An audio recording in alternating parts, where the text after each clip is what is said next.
Alright, hai semua dan terima kasih kerana sudi bersama kami pada webinar pada tarikh 19 Ogos 2021 dan seperti biasa kita akan berdepan dengan topik yang special bersempena dengan iGEM 2021.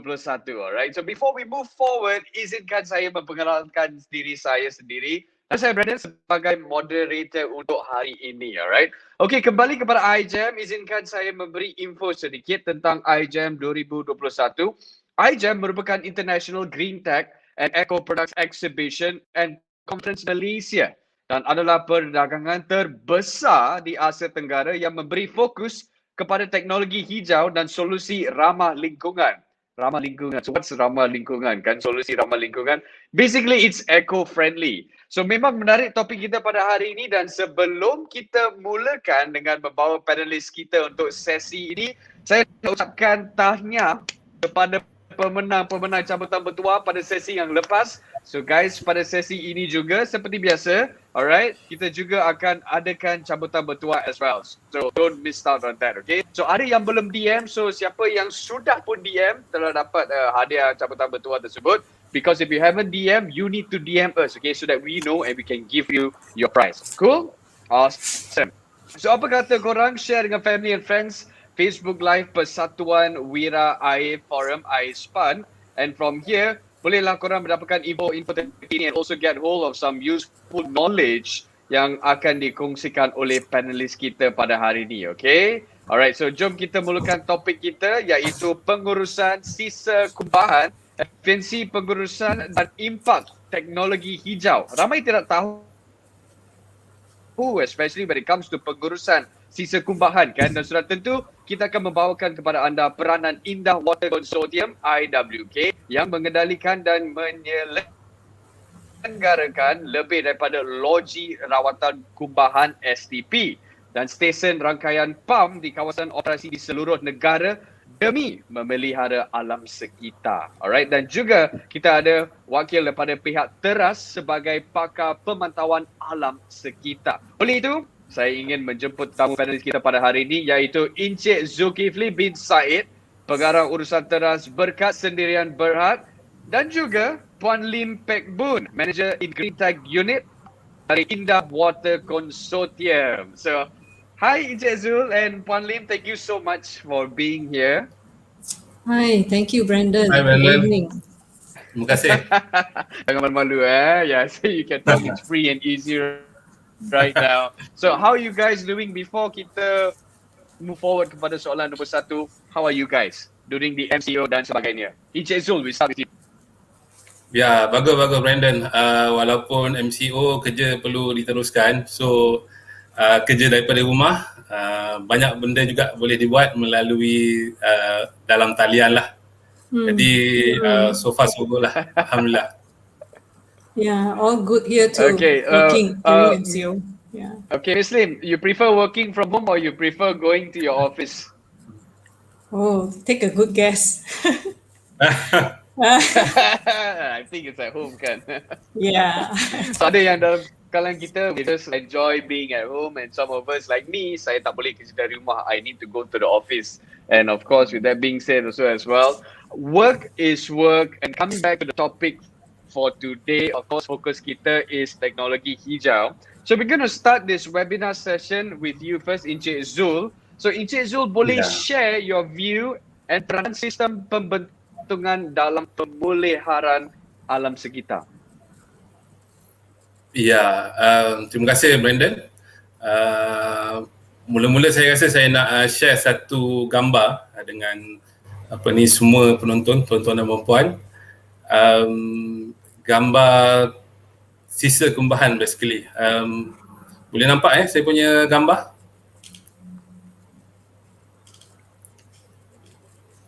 Ya, okay, so basically kalau kita tengok Brandon, sistem pembentungan ni apa yang masuk ke dalam sistem pembentungan kita. Sebelum tu kita tengok dulu apa yang masuk ke dalam sistem pembentungan. Kalau kita tengok daripada gambar ni, ada orang mandi, ada orang tengah berus gigi dan buat kerja dia di dalam toilet ya. Ada yang tengah basuh pinggan, ada yang tengah membasuh lantai, dan ada juga tengah membasuh basuh kain. Jadi basically semua air yang dihasilkan, air sisa yang dihasilkan daripada aktiviti-aktiviti di rumah akan masuk ke dalam sistem pembentungan kita.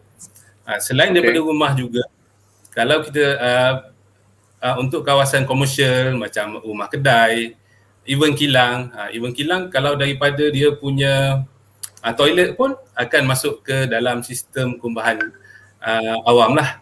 Jadi apa yang terkandung di dalam air kumbahan ni? Jadi memang banyak salah di bawah ni saya ada sertakan bahan-bahan yang ada dalam air kumbahan tu.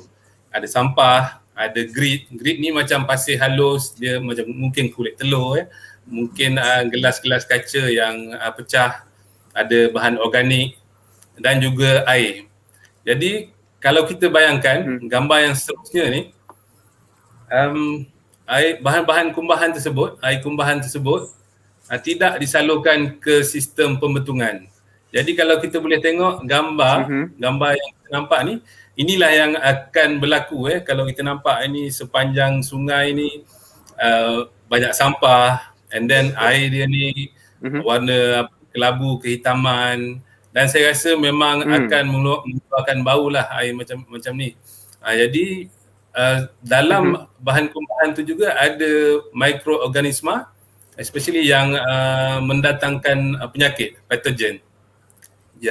Jadi peranan sistem kumbahan tu, sistem pembentungan ni adalah untuk kita menyalurkan bahan kumbahan kita ni ke dalam ke tempat yang sepatutnya, iaitu loji rawatan kumbahan. Jadi satunya peranan sistem pembentungan kita ni adalah untuk menjaga sumber air kita. Kita tahu sungai merupakan antara punca utama kita di Malaysia. Jadi untuk menjaga sungai kita, jadi sebab itulah kita perlu ada sistem pembentungan. Selain itu untuk menjaga kesihatan awam dan juga untuk menjaga alam sekitar. Jadi basically 3 perkara utama ni lah pentingnya sistem pembentungan ni untuk kita ada. Jadi gambar ni untuk makluman bukanlah senario di Malaysia. Alhamdulillah dekat Malaysia kita ni sistem pembentungan kita agak moden. Jadi memang kebanyakan daripada perumahan-perumahan kita akan disalurkan ke sistem pembentungan awam. Itu saja. Okay, fantastic. Thank you so much, Encik Zul. And passing the torch to Puan Lim. Puan Lim boleh terangkan secara lanjutnya tentang pengurusan sisa kumbahan oleh Indah Water Consortium. Please share your views, please. Thank you. Yes, thanks, Brandon. Yeah, can I have the slide on a snapshot of IWK so that I can share with our viewers? Yeah, basically, Indah Water is actually the national sewage company, and seperti mana yang telah dikongsikan oleh Cik Zul, pihak kita lah yang menguruskan dan serta operasi penyelenggaraan all the facility pembentungan across Malaysia as you can see in the map here in our service area, yang melibatkan lebih kurang 101 local authorities. Jadi dia punya coverage of our services, how we provide this sistem pembentungan services perkhidmatan ni to at least 27.3 million population equivalent. That means all of us here in the comfort of our home, your toilet flushing is being cared for. Whatever that is actually, as Cik Zul showed the picture, it can really pollute our river.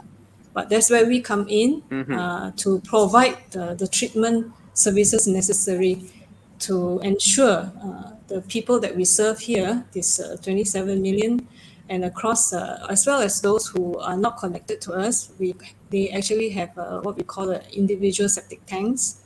So what happens is that we prevent the sewage from directly flowing into the river. It goes through treatment.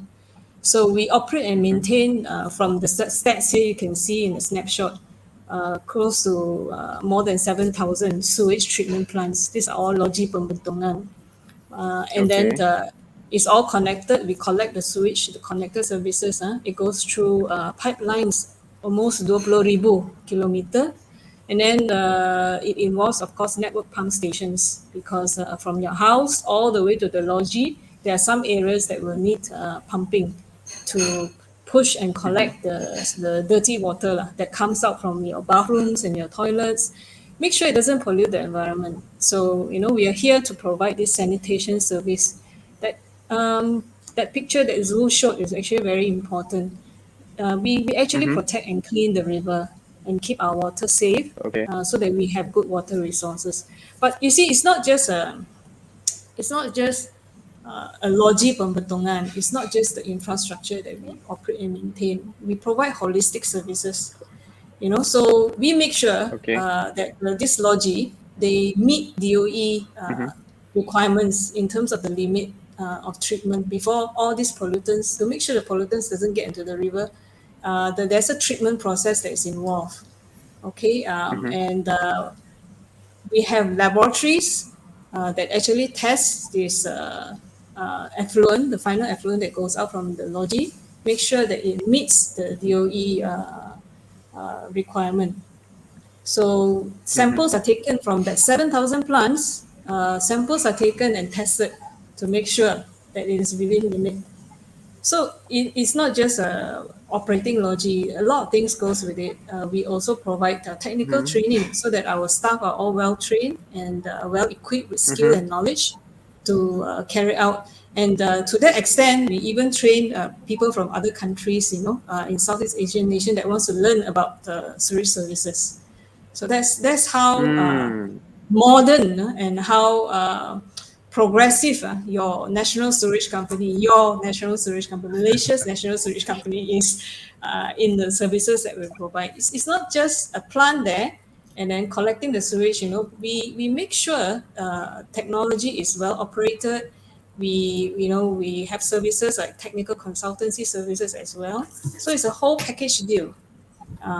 From training, we have our research department across the nation that you can see in the map that I showed just now. Okay, so this is basically how is this. What Zul showed is the principle of it. But if you look at it, this is the scope of the services that's actually being provided for the well-being of 27 million folks, population equivalent across the country. Right. Okay, so nampaknya we have taken things for granted sebab we actually want to know more about IWK kan, and all the service and perkhidmatan that you guys have to offer to each and every one of us here Malaysians. But kita akan kepada soalan-soalan yang itu. But right now kembali kepada Encik Zul. Dari pengalaman Encik Zul, apakah sistem pembetongan yang sedia ada serta bagaimana ianya berfungsi? Ya, basically Brandon, dekat Malaysia ni kita boleh klasifikasikan sistem pembetongan ni kepada dua jenis lah. Pertama adalah boleh kita ke slide seterusnya. Ya, macam kalau kita tengok dekat slide ni, pertama adalah sistem tangki septik individu.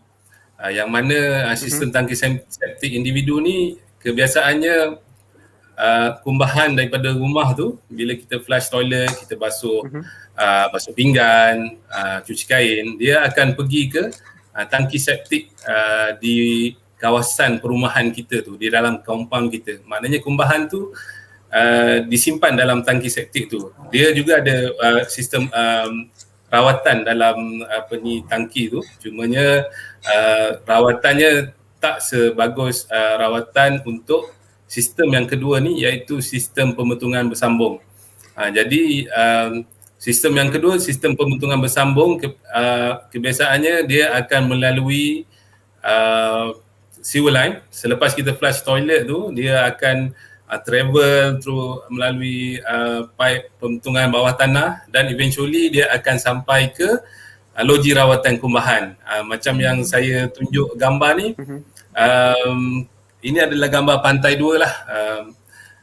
salah satu contoh loji yang kita ada di Malaysia. Dia banyak-banyak jenis. Jadi kalau kebiasaannya setiap taman perumahan tu akan ada jenis loji rawatan kumbahan di taman tersebut lah.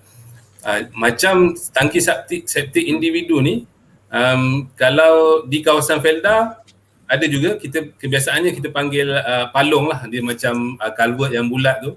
Tapi dalam setiap perumahan Felda tu akan ada palung-palung bulat ni yang mana dia secara individu lah.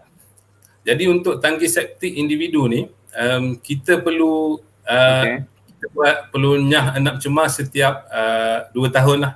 Jadi Indah Water pun memang dia provide servis untuk nyah enap cemar tangki septik individu. Jadi untuk sistem pembentungan bersambung ni dia ada sistem rawatan dia. Mungkin kita boleh tengok ke next slide. Ya, macam gambar yang kita tengok ni ada pelbagai lah, macam daripada negara kita merdeka sampai sekarang. Sistem tu berevolusi daripada very simple sistem kita gunakan tangki pengoksidaan, imhoff tank. Dia berevolusi lah. Jadi daripada very basic, dia now kita ada satu sistem yang moden lah. Basically kalau kita tengok loji rawatan kumbahan yang ada kebanyakan menggunakan sistem, kita panggil sistem mekanikal lah, yang mana sistem mekanikal ni dalam kumbahan kita ni ada mikroorganisma yang bagus, yang mana bila kita bagi dia udara, dia akan hidup dan memakan all the pollutants, organic tu, and then dia akan menguraikan lah bahan-bahan pencemar yang ada dalam kumbahan. Dan akhirnya boleh kita ke next slide. Dan akhirnya kumbahan kita tu akan selamat untuk dilepaskan kembali ke sungai. Mungkin ramai yang saya dulu pun masa awal-awal belajar dulu tak berapa faham sangat konsep, tapi memang selepas kita rawat air kumbahan tu, kita akan lepas balik ke sungai dengan syarat dengan air tu akan mematuhi parameter-parameter yang telah ditetapkan oleh Jabatan Alam Sekitar. Jadi memang kalau kita tengok proses yang kebiasaannya ada di loji kumbahan tu, kita ada penapis sampah, coarse screen, fine screen, kita ada grit removal, kita tapis drip dan juga minyak. Selepas tu ada proses biologi yang mana ini kita boleh katakan the heart of the process lah. Jadi bakteria yang dia akan makan sisa kumbahan tu, dan akhirnya dia akan di clarifier ni dia akan diasingkan. Maknanya suspended solid MSS tu dia akan settle ke bawah. Air yang dah dirawat tu akan berada di atas kalau kita tengok ni. Jadi air yang di atas itulah yang akan dilepaskan kembali ke perairan kita, pergi ke sungai. Jadi next slide ada sikit lagi. Kalau kita tengok gambar ni, kita boleh nampak ini kalau yang kita nampak ni basically protozoa. Protozoa ni indikator yang menunjukkan sistem rawatan tu berlaku dengan baik. Kita nampaklah dia punya makhluk-makhluk halus yang ada di dalam tangki pengudaraan ni. Ya, jadi next slide. Ya, jadi selepas kita ini tangki clarifier macam ginilah bentuk dia, and then kita akan mendakkan slice tu dekat sini, dan bahagian atas ni lah yang kita akan buang ke perairan kita, air yang dah selamat untuk dibuang ke sungai. Begitulah Brandon, sedikit macam mana jenis-jenis sistem pembentukan yang ada dan macam mana air kumbahan tu dirawat. Okay, Encik Zul, tadi tu you actually shared with us bila mungkin ada time frame dia yang kita kena nyahkan tangki septik yang ada dekat rumah, individual tangki septik kan. Okay, I'm sure there's banyak yang di kalangan kita yang belum kosongkan ataupun nyahkan sisa-sisa kumbahan pada tangki septic di rumah kita orang, the individual one. Actually, bila kita tahu kena tahu yang kita sudah tiba di masa untuk clean the tank. Sorry, soalan untuk saya ke? Yes, Encik Zul, sorry. Oh, minta. Sorry.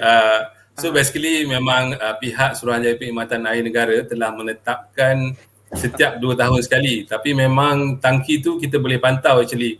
Sebab bahagian sebab actually dia punya konsep tu bahan kumbahan tu akan mendak di bawah. Jadi eventually dia akan build up sampai ke atas.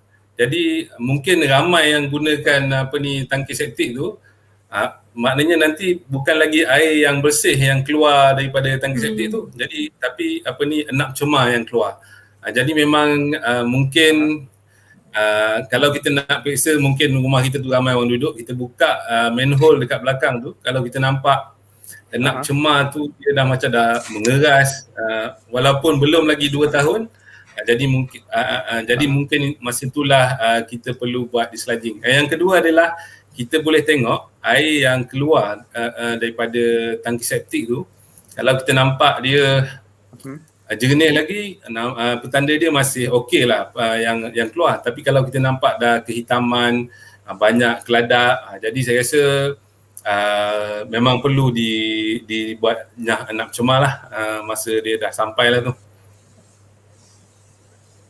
Okay. Terima kasih atas info yang very useful tadi. Thank you so much, Encik Zul. And kembali kepada Puan Lim, mungkin ramai yang tidak tahu ataupun mungkin kita boleh refresh balik. Alright, sebab me, to tell you honestly, I don't know. Okay, sebab IWK juga menyediakan servis pengosongan tangki septik yang mana telah diberitahu oleh Encik Zul tadi. So kita mohon untuk terangkan lebih lanjut tentang perkhidmatan ini dan bagaimana IWK kaitkan teknologi hijau dalam perkhidmatan ini.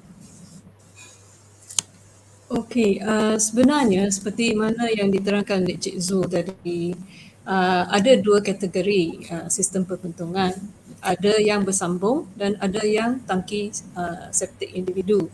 Jadi tangki septik individu tu dia ada dia punya boleh kata limit dari segi treatment, rawatan yang boleh dibagi itu kumbahan yang telah dijana. Dia hanya sekadar untuk bahan pepeja yang mencemar tu dalam yang you flush kat dalam toilet tu supaya dia akan mendap ke bawah tangki. Jadi lepas over time dia akan jadi keras, dia akan consolidate kat bawah tu dan tangki tu yang dia mungkin ada kedalaman yang sangat tinggi untuk dia mendap ke bawah, semakin kurang. Jadi yang pepeja yang kotor tu dia akan alih keluar mencemar sungai lah. Jadi dari segi tu memang ditetapkan ikut BISIA, the Water Services Industry Act, ikut regulation yang ditetapkan oleh kerajaan, memang perlu untuk disludge lah, untuk buang enap cemar, buang pepeja yang mendap kat bawah tu, supaya bila tangki septik tu dikosongkan secara regular, dia akan berfungsi dengan baik. Dia akan berfungsi supaya kita boleh prevent pepeja-pepeja yang boleh mencemar sungai kita itu, dia mendap ke bawah dan trap dalam tangki septik tu. So IWK, kita over the years memang ada team yang cukup profesional. Dia boleh memberi servis untuk kosongkan tangki ikut jadual lah yang ditetapkan oleh kerajaan. Jadi kita pastikan supaya bila dia remove dari septic tank tu, dia tak pergi mana-mana. Masalahnya kalau kita pergi kat negara lain, kadang-kadang kalau tak ikut law dia boleh buang kat sungai. Tapi Indawata tidak. Kita punya vehicle monitoring system. Sistem yang moden untuk kita track. Tanker tu dia datang kat rumah you, kita ada team professional staff, dia akan melayan dengan baik. Kita keluarkan semua enap cemar yang kotor tu dan bawa kepada tempat yang boleh kita boleh di water, dan lepas tu dispose kat tempat yang telah diluluskan oleh Jabatan Alam Sekitar. Jadi dari segitu kita memastikan our service is to make sure that we safeguard our public health sanitation, our environment. We basically help you safeguard your water quality, your river's water quality. It is our responsibility in that regard. So this is regarding septic tank. But I would like to stress that actually your national service provider, sewage services provider, we have evolved. Cik Zul just now mentioned that ada juga sistem rawatan pembentungan yang modern, and he even showed some pictures of sistem whereby ada sistem pengudaraan. Jadi yang tu is where we actually have modern systems to when it is sistem yang bersambung, dia sampai kat loji, kita berjaya merawat dia dengan lebih baik dari tangki septic individu. What we mean by lebih baik, he already gave you some pictures to show that it goes through sistem pengudaraan, and what we call BOD, technical people will use this term lah. It's actually a measurement of the pollution strength that will go into your river and will impact your fishes, will impact the river life, and also make the water dirty. So we make sure all this dirawat supaya mengikut piawaian this Jabatan Alam Sekitar lah. So if I can have a slide that shows the transformation, the evolution that Zul was mentioning. So you see in the early days, we were only able to have individual septic tanks. But from our independence and over the years, 1980s, 1990s, a lot of the plants that serves household connected services are actually plants that are modern and able to treat. Basically, there has a secondary stage which Zul showed in his slide just now, and the pengudaraan happens, then it goes to a clarifier. And there are many different technologies that have evolved over the years, which is also available in inner water in the services that we provide. And towards the end of this right now where we are, 2020 and going on, 2021, 2050. In this current present time, we're actually moving very progressively. We have large, very modern plants. One of it was Pantai 2, it was mentioned. And we are looking at harvesting resource recovery, recycling of water, recycling of nutrients, and harnessing renewable energy, contributing towards climate change mitigation. So basically, it is, I would say, the sewage services that you have when you flush the toilet. I live in KL area. The plant that serves me is actually Pantai 2. I'm being provided with very excellent modern services, which I should be more than willing to pay a few bucks more extra, basically. Yeah. So I hope you get the idea. We are no longer, at just tangki septic. That's 1.3 about 1.3 million tangki septic. Of course, there are sources of pollution if people don't discharge regularly. So it would help that they take ownership and says that, look, I must make sure that I discharge regularly to. I like the intro video that we had just now, inspire us to care and love for our rivers. So if I have a septic tank, if my house is connected to a septic tank, I must make sure that it's not the pepejal that is flowing out, and contaminating our rivers, which in the end, we have to use the water there for our drinking, you see. So discharge regularly, 2 years, we have studies done actually. Why 2 years? Because it takes about 2 years where you see that the efficiency to drop, and like Zul said, visually you can also see the water becomes very keruh, So 2 years is the time that normally it takes for the solids all to build up, and then you imagine you have this depth this depth for the solids to settle. Over years, you only have this depth because the solid has built up. What's flowing out will always be just, the dirty stuff. So yeah, please be, because from our data, it shows that only 10% of IST owners dislodge. So can you imagine the other 90%, what's flowing out into the rivers? Yeah. Yeah. So we don't see it. We don't see it, so we may not be conscious of it. So it's good we have this platform. I mean, we encourage you to, even though it's just an ISTs. But of course, I'm more excited tonight is that I want to share with you that we have gone beyond ISTs for the rest of the 27, 28 million people that we serve. It's a very modern plants, and you have water that's clear, that's going out to the river. It's our responsibility. And like I said, it's not just it goes to the lodgy and then you close your eyes, it's like automatic, No. There are people there making sure the pumps are running, people there making sure the pengudaraan that Zul was sharing to you is happening and that there's no upset to it.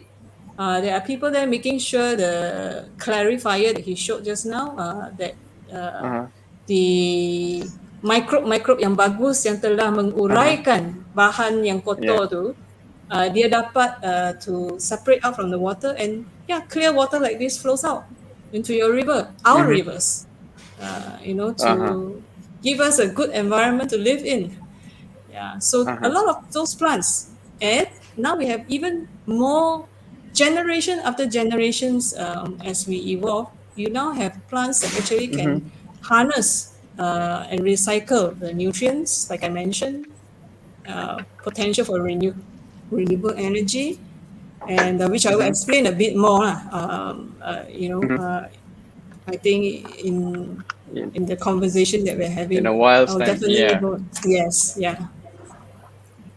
Okay. And tadi tu Encik Zul telah kongsikan yang evolusi kumbahan and pembentukan sistem and all these kind of things. And Puan Lim, you have also shared. But when it comes to this sort of treatment and the services, Puan Lim, yang baru tadi you kongsikan, how do we incorporate teknologi hijau dalam semua perkhidmatan ini? I think I have if you could flash the slide on the green renewable resources at IWK. So the big circle that you see here is actually Pantai 2. Like I said, a very sophisticated modern plant. And you have very clear water going out. We call it bioeffluent to let you know that the whole system is actually biological, and we don't use it's not a chemical reaction, where you like industry where anything hazardous. Very safe. And this plant Pantai 2 potentially can provide 200 mld of water to be recycled. So can you imagine? I don't know. Okay, let's say each person use 200 liter per day. So 200 mld is actually 200 million liters per day. So you're talking about water, the equivalent volume for 1 million people, from the potable sources, can be reserved for drinking. And then this 200 million liters can be recycled for industry.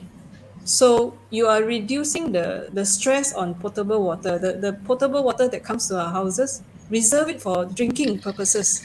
This alternative resource can then save up equivalent of 1 million people's need for 200 liters per day if we use it for industry and the industry doesn't tap from the drinking sources. I hope that's clear. Basically, what I'm trying to say is that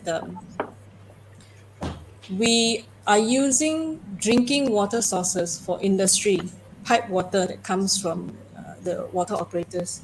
But what if that water strictly for, try and prioritize for drinking needs, and then this available second tap of water which you can see from this picture. You know, it's very clear, very clean.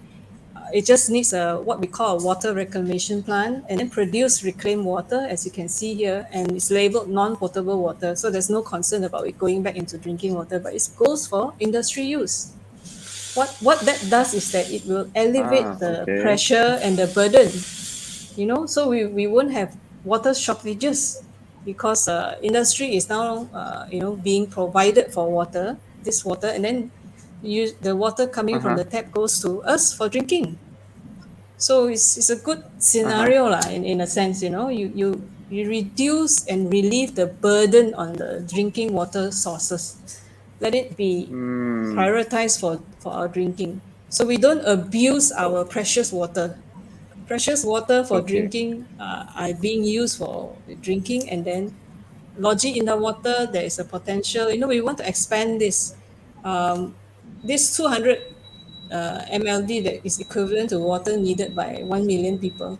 We have other plants across the nations that can actually, we are looking at Malacca, at PD, you know, where we can actually supply to the industry. And currently, this picture that is seen here, reclaimed water, this is at Shah Alam. So we are already doing this. This is our green initiative. So, you know, you mentioned at the beginning of this show that why, you know, you want to mendekati lagi and understand more about technology hijau. So, we are having this green initiative, and I'm glad to share with you today, so that you know that, especially for people who are connected to Pantai 2, you know, you're paying very good value money for our services. We are even recycling water. And then the other green technology is your biosolids. Biosolids are what Zul just now mentioned, the purple gel or the enap cema that we have removed. We have removed from the dirty water. And also, they if it goes through the sistem pengudaraan, he showed you how the microbes will form. So these microbes are, they are actually living organism. It's very much like, you know, in your soil, when you go gardening, for those who do gardening, dalam tanah tu pun ada mikroorganisma kan.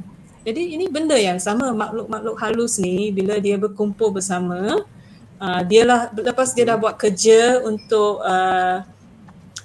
purify air tu, bila dia mencerna semua, makan semua yang tak bagus tu, air yang jernih yang keluar, ni lah pekerja-pekerja kita, it becomes retired and kumpul together and it becomes biosolid. It's organic matter. Yeah, it's like soil. You can see from the picture here. So what can we do with this? This type of large plants, they produce this, and it can be actually value added.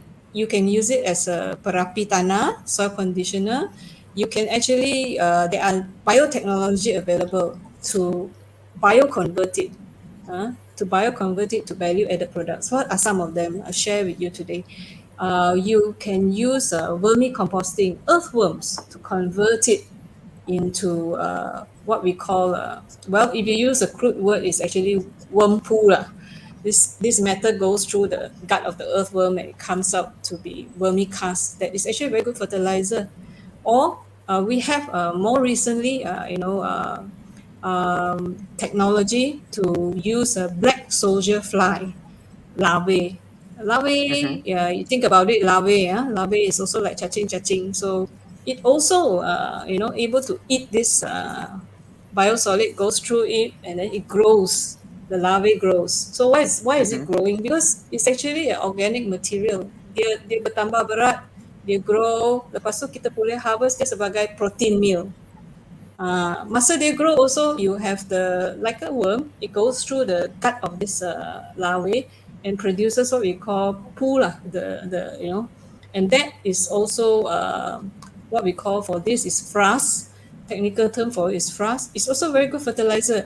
So the picture here, why I put a plant, is that basically we are harnessing the nutrients available dari all the treatment system. And memang pun kita ada pernah try kat plants and it grows very well. We have done research with local universities. Then pokok yang, like especially pokok getah, the biomass doubles very quickly. So you get a good yield. landscape plant yang tak Okay. berbunga, lepas tu berbunga. So those who are interested to know more, Indah Water is always ready to share. We have our Indah Water Research Center at Titiwangsa. Welcome to go and see. Uh-huh. They have plots of trials going on there, showing how certain plants and looking at different species and then different formulation of your biosolid, pelletizing it and then how you want to apply Okay. it.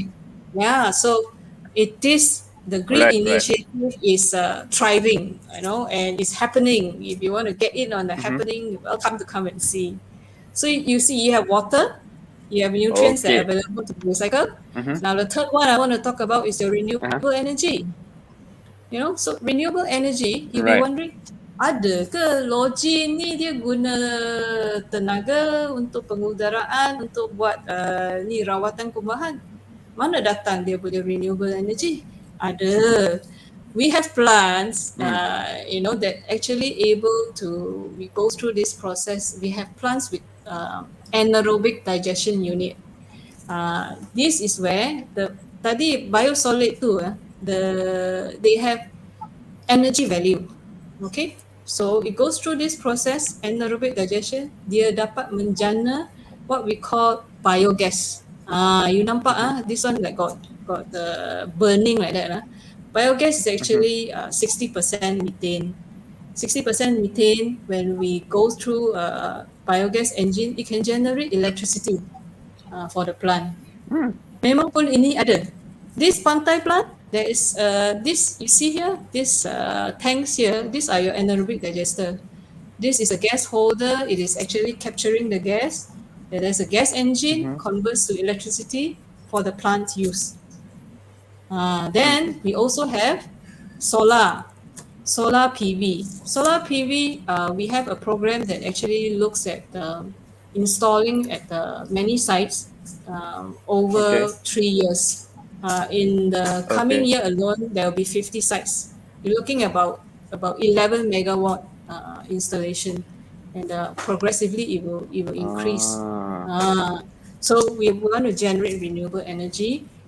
Why we're doing this is that we're very conscious. We want to avoid relying on the fossil fuel. Yeah, we are thinking ahead, and this will also reduce our reliance on the grid connection, supplied energy, whereby tariff can go up over time. Then we also have micro hydro, pilot one that's being installed. Micro hydro is actually, you see this picture, the water flowing out. Well, it's when you have a large plant with a huge movement of water, pergerakan air tu, kita nak simple science terms is that air tu bergerak, dalam tu ada tenaga, yang tu lah kita nak tap. Kita guna teknologi hijau micro hydro untuk tap dia punya tenaga keupayaan kat sana. Jadilah renewable energy that we can use. Then we don't have to rely on fossil based this tenaga elektrik yang dijana oleh coal fired plant, we don't rely on fossil fuel. Then we can reduce the greenhouse gases. So basically, Right. technology. Yeah. Okay. Alright. So memang terdapat banyak lagi perkhidmatan yang incorporate teknologi hijau daripada pihak IWK. It's really an eye opener because we always think that IWK adalah tangki septik ataupun kalau pencemaran air macam mana dia orang nak clean the system. Honestly, that is the first thing that comes into our mind. See? So korang kat luar tu, it's an eye opener definitely. So nak tahu lebih lanjut, don't forget to layari iwk.com.my. Okay. So now moving back to Encik Zul. Okay. So tadi memang korang dah kongsikan banyak tentang sistem kumbahan ini, sisa-sisanya, and how teknologi hijau is incorporated in this. So tadi Puan Lin pun telah kongsikan tentang teknologi hijau daripada IWK. So what do you think about it, Encik Zul? Your opinion? Ya, impressive. Memang kita boleh katakan sistem pembentungan di Malaysia ni antara yang moden kalau kita nak dibandingkan dengan negara-negara jiran kita lah. Jadi memang dengan saya rasakan dengan bil kumbahan yang kita perlu bayar RM8 sebulan. Sekarang ni mungkin setiap 3 bulan ataupun 6 bulan dia datang. Setiap 6 bulan, is it, Muslim? So memang saya rasakan memang negara kita in terms of sistem pemotongan kita sudah mencapai satu tahap yang agak membanggakan. Dan saya rasa juga peranan pihak kerajaan, especially Kementerian Alam Sekitar dan Air banyak membantu Indahwata untuk terus maju ke hadapan. Dan saya tengok Muslim tunjuk tadi pun dah macam-macam lah. Jadi mungkin macam satu mungkin saya boleh tambah, bila kita buat dislodging dengan Indahwata ni, dia dah ada fasiliti. Sebab bila kita dislodging tu, kita sedut nak cemar tu, kita perlu buang dia ke tapak pelupusan sampah actually. Jadi Indahwata ni memang dia dah ada fasiliti untuk buang ke tempat yang sepatutnya ni lah. Jadi memang kalau saya ada tangki septik di rumah, saya akan panggil Indahwata lah. Tapi saya di rumah saya menggunakan sistem bersambung lah.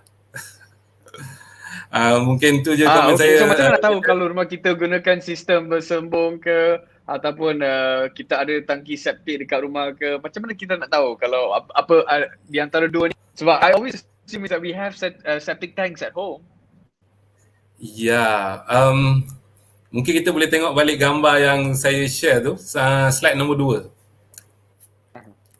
2. Basically satu indikator kebiasaannya, perumahan-perumahan baru ni yang melebihi 50 buah rumah, dia perlu membina sistem rawatan kumbahan bersambung.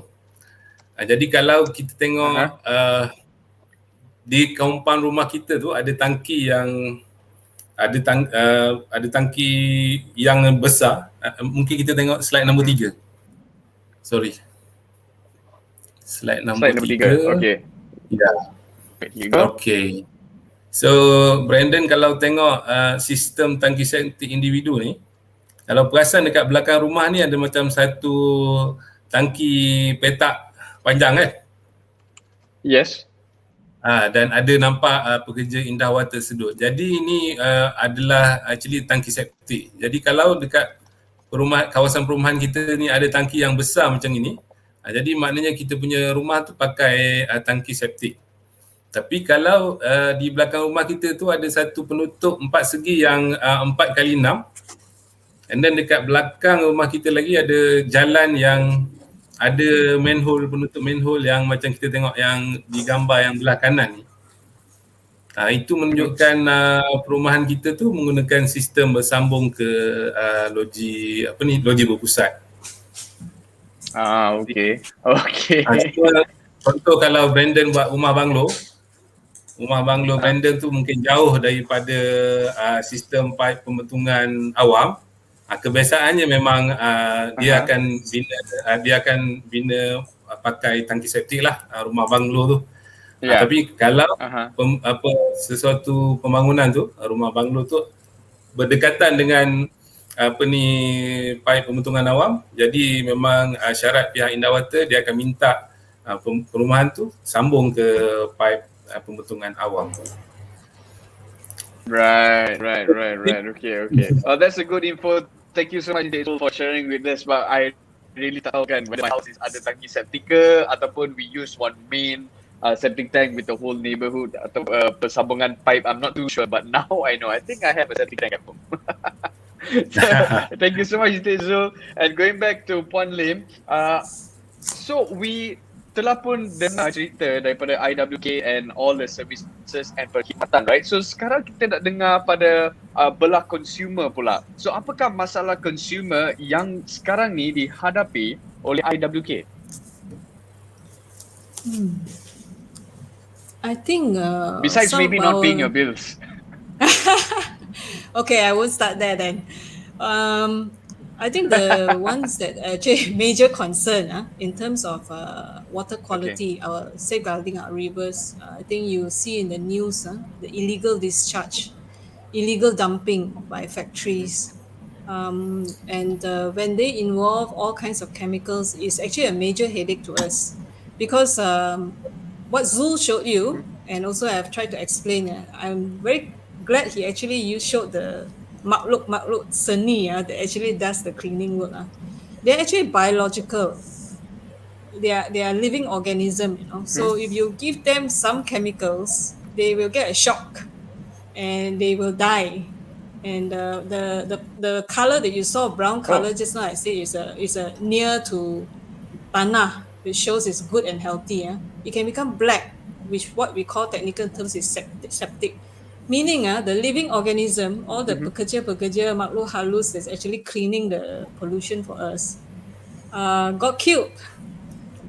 And our guys on the ground then will have to then try to revive the plant so that we make sure that the water goes out is clean. So we killed off the armies that are actually cleaning the water when all this illegal discharge come in. The other ones is that we surprisingly, but we do experience it a lot, is that rubbish. Folks still flush rubbish down the toilet bowl, or it could be some indiscriminate, irresponsible people that throw big masses, chunks of things through the manhole that's nearby. You can get furniture in the sewers. So Actually, what happens is that when rubbish arrives at the plant, first it can jam up the screen, and our poor guys have to go and clear it. If you get past the screen, it can spoil the pumps, spoil the equipments that actually supposed to treat the water. So then we have to go and fix it. It is meant for kumbahan, not solid waste. It's not a solid waste disposal system. It's a toilet system. Kumbahan, where we have ease of comfort. We just flush the toilet, right? Then it's been taken care of. So don't go and flush cotton buds, unnecessary stuff, cloths that can actually jam up things when it comes through the pipe. And sometimes it doesn't reach the plant. It actually blocks the sewer, and then you have a manhole overflow. So IWK is at your service again. We go there and then we clear it. Yeah. So when we say we treat, so we have to go and clear it from the blockages that has taken place. So these are things that we need to educate and create awareness that number one, this system pembentungan is for all our well-being. It's keeping the rivers clean. So don't harm it by pouring unnecessary stuff or by putting stuff that is not meant to carry away, your rubbish and all that. Rubbish goes into the rubbish bin, and then you have your service provider that will come and remove it from your house. Don't flush it down the toilet. Then we also have other things that block and choke up is also what we call fat, oil and grease. Oil and grease are, we Malaysians, we love to have our curry, and we love to have our goreng, So this oily stuff. Itu masuk dalam. So what happens is that the fats can solidify and block, and choke up and cause a blockage. If it doesn't get to the plant, it will also, collect at the inlet works, and sometimes because it's a floatables, it affects also signals, what we call sometimes it gives the wrong signals, or it causes overflow, so these are things that can impact our plants and our services. Folks who deals with a lot of kitchen waste and all this, just make sure your grease trap is working at the restaurants. Consumers, people who use our services include the restaurants as well. So, make Right. sure your oil traps are regularly cleaned and cleared, and you don't have overflowing oily stuff clogging our sewers. Uh-huh. Yeah. So Okay. can I add the part So about the Panlim, bill I now? want to touch. Oh, yes, please go on with the bills. Yeah. So like I said, is in fact, Brandon, if you want to know whether your connected services or not, look at your bill. I think if the plan that serves your house would be indicated. Like for me, I look at my bill, I know that Okay. Pantai 2 serves my house where I stay lah. Yeah. So I have a great Okay. affinity to that plan because I know it's taking care of things for me. Ah. So okay, back Okay. to Okay. the serious stuff. We hope that to create more awareness and appreciation by the general public that how much these services are actually protecting the rivers and Mhm. helping to make sure we have the comfort, the ease of our home. We don't have to see and think about it, but you have people who are Yeah. actually helping clean it so that it doesn't impact our rivers. So and Okay. I shared how modern the services are, right? So it's not just going Mhm. into one pond, a lagoon, where the solids settle out. You have all kinds of machineries going in to treat, and we are even evolving and progressing towards generating renewable energy, harnessing the biosolids. Yeah, like Zul said, kita Mhm. memang dah kalau banding dengan negara jiran-jiran lah.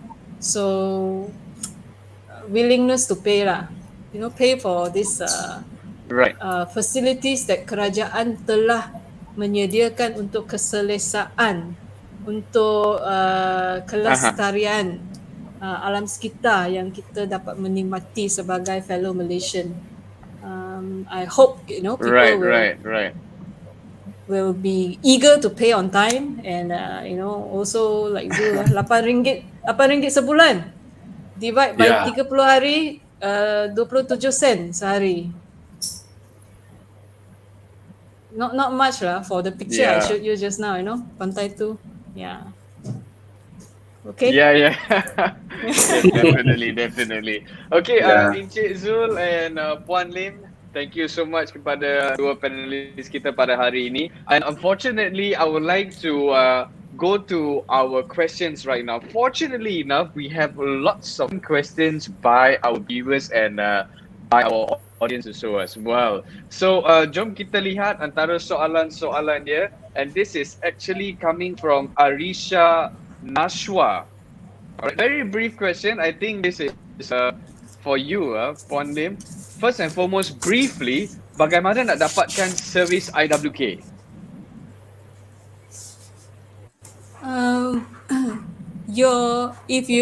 If you're asking that question, I suspect it's a individual septic tank lah. So we are actually assisting government. If you're in our service area, like I said, the 101 local authorities, where we are present. So we go to our website. You can get the number there. We provide the dislodging services to help you dislodge. You will also, for the scheduled dislodging, we will also be sending notice to alert you, to remind you, so that you can responsibly know that, oh, my 2 years is up and I need to dislodge, and we will come and assist. Okay. Yeah. Okay. And there's a follow-up question from Aisha as well. Alright, because she is concerned if she's living in rural areas, macam area pendalaman, bagaimana? Do they still get services and perkhidmatan daripada IWK? I'm sure they will, right? Yeah, yes. In the local areas, in our service areas, we also, it's not just IST. In the rural areas, we also provide dislodging for pore flush systems. Yeah. Okay. And now, okay, menuju kepada soalan yang agak sensitif. Okay, so sebab we are concerned of our sungais and whatnot, especially living right here in the Klang Valley, where kita pun got berbagai sungai, got some sungais here and there, left and right, And this is the question, maybe Encik Zul boleh tolong jawabkan. Okay, it's a bit sensitive, Yeah. but we're talking about kilang-kilang yang haram and perumahan yang haram. Bagaimana sistem pembentukan mereka? Is it the same? Ya, basically kalau kilang, kita cakap pasal kilang yang halal dululah.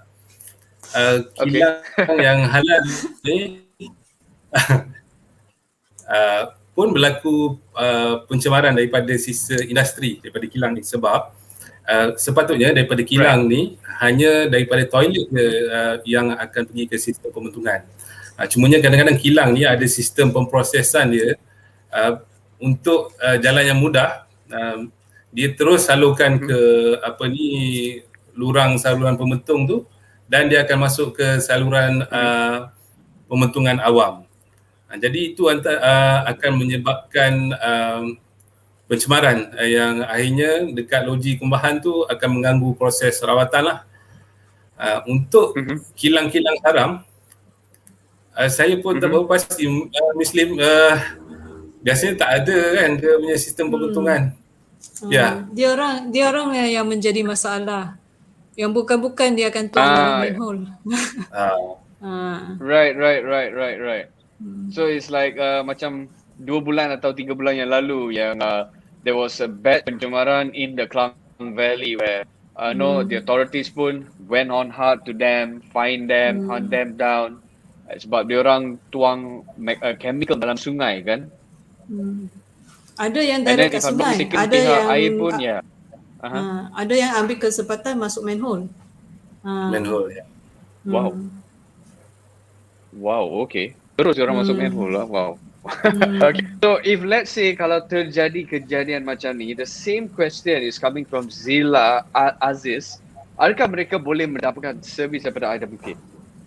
Which I don't think so. They're daring enough to call IWK. But if there's any circumstances kalau mereka call IWK, what's going to happen? No, actually, for industry waste, dia sepatutnya guna sistem rawatan industri. Servis IWK adalah untuk toilet waste, what you flush down your toilet. Yeah, it's actually organic, biological waste. Yeah, so it's not chemical waste, it's not factory waste. Factory waste, if it is an industrial process, you need the industrial treatment system that has to get DOE approval. So it's two different entity altogether. Yeah, two different entity. They are not supposed to enter the public sewer system. Inner water service is for public perkhidmatan pembentungan to the public, to your residential house. The one that sambung for us at the factory, the legal ones, they are actually from their toilet. Their industrial processes will have industry wastewater treatment. And if it is an industry dealing with what DOE categorized as hazardous waste, that would have to follow the scheduled waste regulations that actually being regulated by our Jabatan Alam Sekitar. Our services is for toilet waste. Yeah. Okay, so I hope Zila Aziz, who's still with us bersama kami, so from here you would know that memang IWK and Trust is a different entity yang berbeza, ya. Okay, so now we're moving on to lagi satu soalan daripada Jasmine Liu. Alright, and I'm not sure who's going to answer this question, but Encik Zul and Puan Lim, please help me out. How did EM technology help to clean up the river? Ya, mungkin saya boleh jawab sikit, nanti Muslim tambah lah. Basically, EM teknologi ni bagus.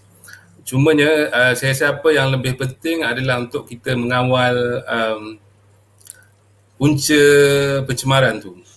Kalau pencemaran tu kita tak kawal, berapa banyak pun kita letak EM tu, kita terpaksa letak banyak-banyak EM lah, tapi pencemaran ni sentiasa ada.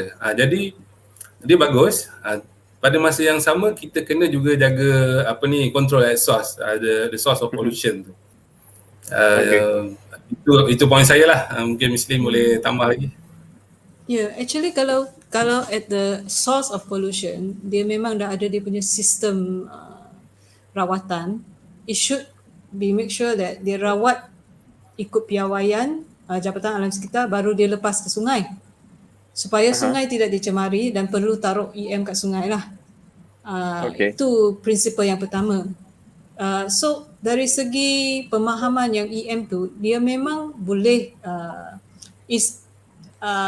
microbe yang boleh bekerja lah untuk clear the pollution. So memang pun it can be produced, even harvest the microbe from our logi, and then they produce this enhanced microbe that actually can do the work. So it's actually the same principle. Tadi gambar-gambar yang kita tunjuk, makhluk-makhluk halus tu yang buat kerja untuk menjernihkan air, untuk menghilangkan pollution tu kan.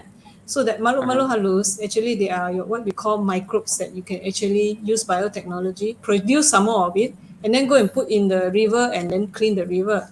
But like what Zul said, why do you want to let the pollution spread to the river and then you treat it at the river? You should actually treat at the source that is being produced. So at the source, when you treat it with whatever, like if you are industrial process, you use industry wastewater treatment system. If it is kumbahan, we use our biological system. The armies that we showed just now in the pictures, all the makhluk kecil do the work. Yeah. Okay. Thank you so much, Jasmine Liu, for your questions. And sekarang kita akan balik kepada Faxalin J. I hope I'm saying your name correctly. Adakah sistem pembentukan yang baik dapat mencegah penyakit berjangkit? Encik Zul.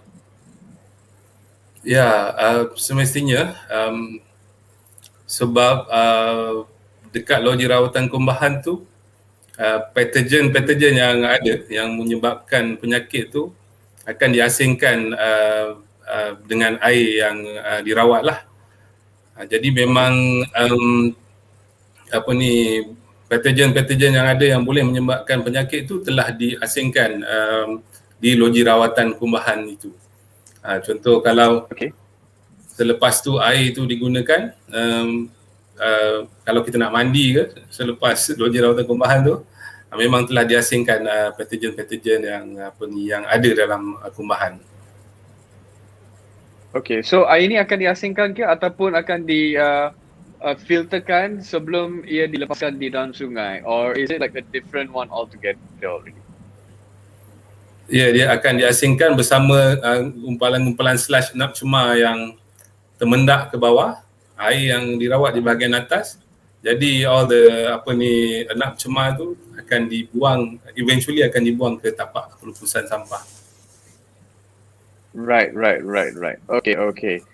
Okay, thank you so much. Mungkin saya boleh tambah sikit. If I can elaborate a bit more.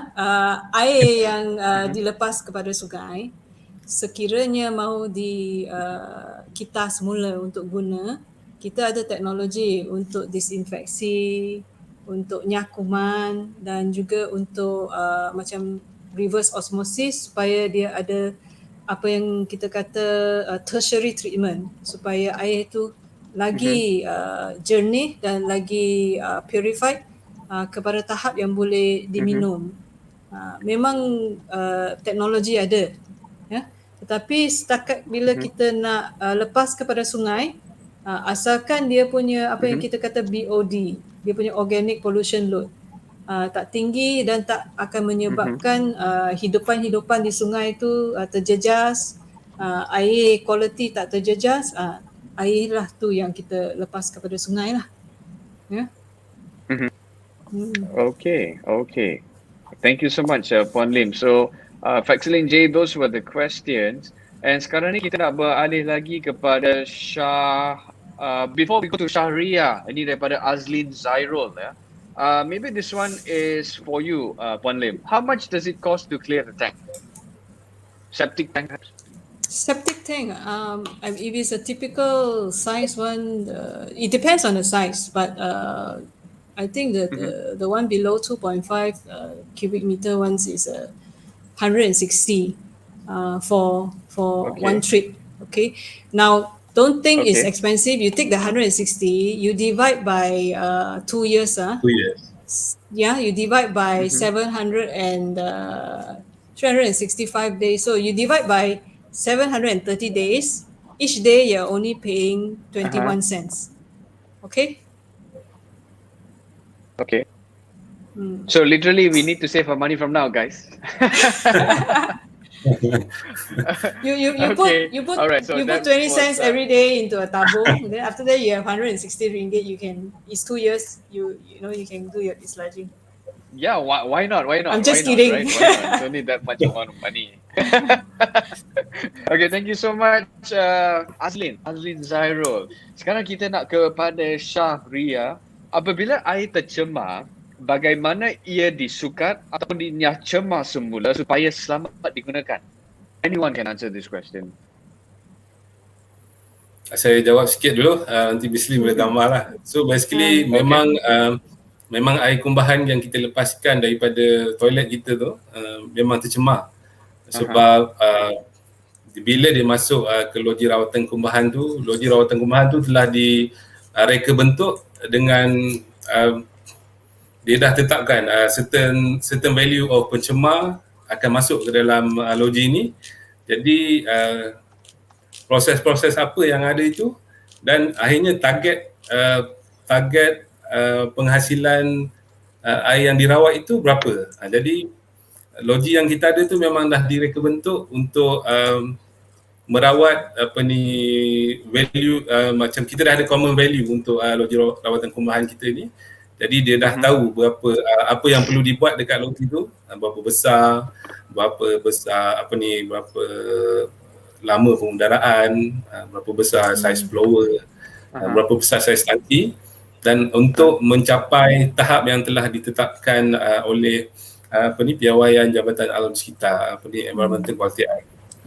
Dia ada standard A dan standard B lah, tapi kebiasaannya memang loji-loji baru ni direka bentuk untuk mematuhi piawaian standard A. Okay. Betul. Okay. Wan Lin, maybe you want to add some more or? Yeah, so that is actually rawatan yang kita kata untuk mematuhi standard piawaian alam sekitar supaya boleh dilepaskan ke sungai.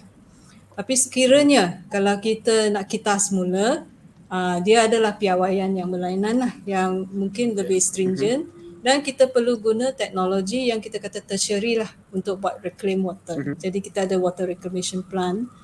Satu pun ada dibina di Shah Alam, di mana selain dari loji tu, dia rawat air sebelum dia lepas ke sungai, dia masuk water reclamation plant, dia produce air yang kita kata RO quality punya water, reverse osmosis punya water, penapisan yang sangat halus, sampai tak ada bahan pencemaran yang ada. Dia air yang boleh diminum. Tapi dia kita salurkan ke kilang untuk digunalah. Bukan untuk minuman. Okay. So baiklah, itu adalah antara soalan yang ditujukan kepada ahli panel tetamu kita pada hari ini, tapi imbalannya kita bersuntukkan masa. But before we wrap things up, Encik Zul and Puan Lin, very briefly, if you want to share message kepada rakyat di luar sana, please, anyone, you can start first. Maybe Encik Zul. Ya, mungkin akhirnya saya nak berpesan pada diri saya dengan penonton-penonton semua.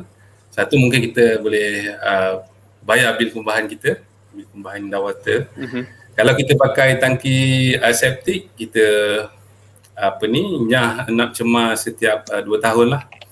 Okay. Selain tu kita boleh juga saya rasa membantu Indawata dengan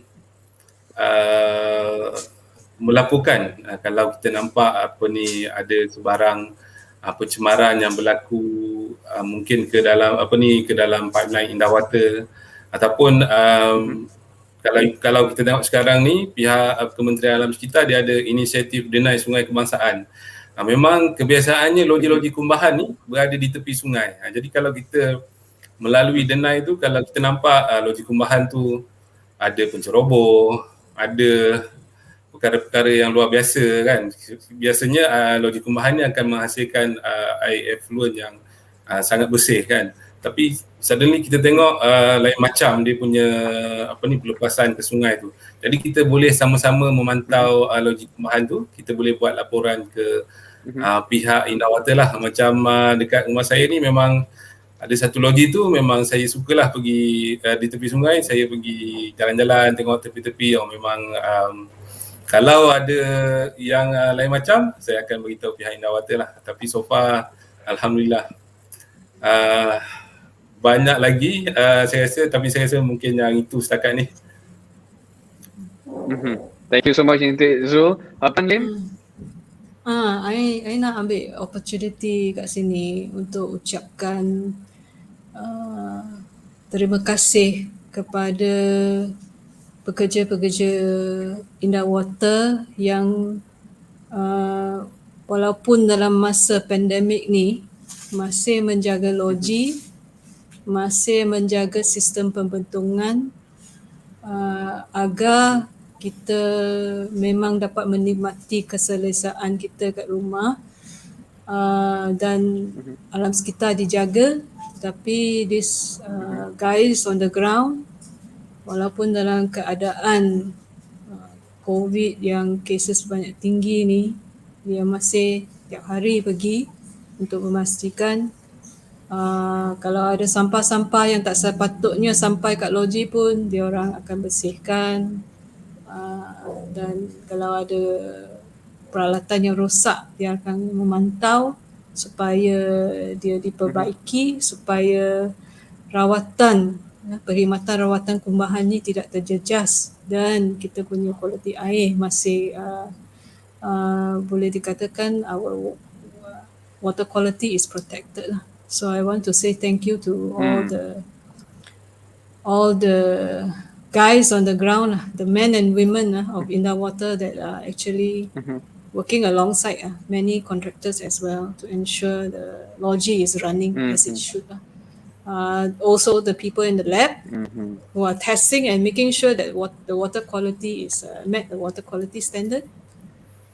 That is also going on daily while we are flushing the toilet from our comfort of our homes. So thank you, Brendan, for giving me this opportunity. Thank you, Zul. Thank you, Puan Lim. And most importantly, from here and there, IWK akan adakan inisiatif dan juga program di mana kamu orang boleh join in. So janganlah malu, don't be shy. If they have an initiative, you can check them out on iwk.com.my. Jangan lupa untuk do your part and to hop on the bandwagon as well, and to make sure that their initiative is not just theirs. Initiative adalah kepada you and so for me to make sure that this green technology continues right here in our beloved country Malaysia. Okay, so terima kasih kepada dua panelis kita pada hari ini. Apa yang telah dikongsikan diharapkan memberi pengetahuan yang lebih mendalam tentang peranan-peranan IWK dan bagaimana terus juga memainkan peranan mereka mengenai inisiatif hijau. With some of the key points to take home with you today, number one is bioeffluent, number two biosolid, and renewable energy. Untuk dapatkan info lebih lanjut, if you want to know more about this, silalah layari iwk.com.my. Okay, so jadi bagi penonton yang masih lagi nak ajukan soalan, mungkin malu sikit nak kongsikan pada hari ini, don't worry, okay, because we have an email address, it's going to pop up right now, is wiraairmalaysia@gmail.com. Anda boleh salurkan soalan-soalan yang penting kepada email ni ataupun boleh je WhatsApp di talian 0129794807. Alright? So stay tuned di official Facebook kami di Wira Air Malaysia, and from time to time jangan lupa untuk check out IWK juga, Indah Water Consortium, and also kita akan mengadakan lebih banyak lagi webinar dari semasa ke semasa. So be sure to get the info terkini on our Facebook channel, okay? And for the pemenang, stay tuned sebab besok kita akan mengumumkan pemenang-pemenang cabutan bertuah yang kita ada pada hari ini, okay? And don't forget to follow us, and also be sure to do your part and stay safe out there because of the MCO, okay? Alright, all good? Till then, Puan Lim, Encik Zul, say bye-bye. Bye. Terima kasih. My name is Brendan. Yeah. Terima kasih kerana bersama kami. Take good care of Thank you for yourself watching. and good Yeah. night. Kita jumpa lagi. Good night.